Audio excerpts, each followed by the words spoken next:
The White Mountain Apache tribe wants to use federal funds granted from a 2010 bill to build a groundwater drinking system. But a bill that would clear the way for the project is on hold in the Senate over an amendment that would exempt tribes from federal labor oversight. Cronkite News reporter Austen Bundy has the story in Washington.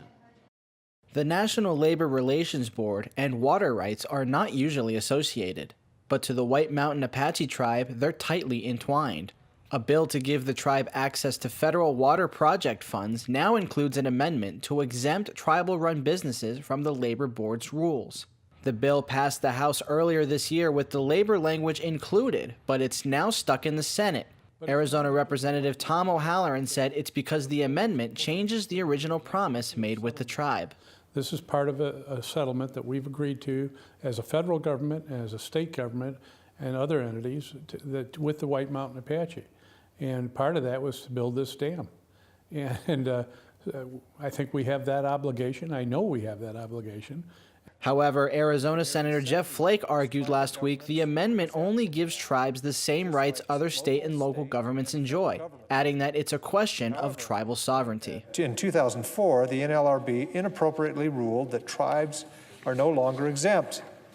This measure would create parity for tribal governments, giving them the same employer rights afforded to other federal, state, and local governments.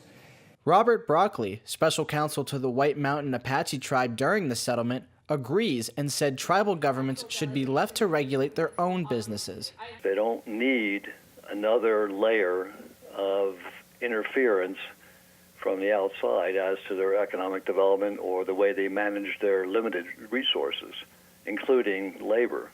But Democrats like Representative O'Halloran are accusing Republicans of holding the water bill hostage over language that has no business being included. They're two separate and distinct issues, and yet we're treating them in one bill.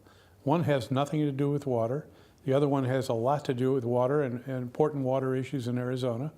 And there's no way that they're germane to each other. In Washington, Austen Bundy, Cronkite News. It's unclear when or if the Senate will vote on the passage of the amendment.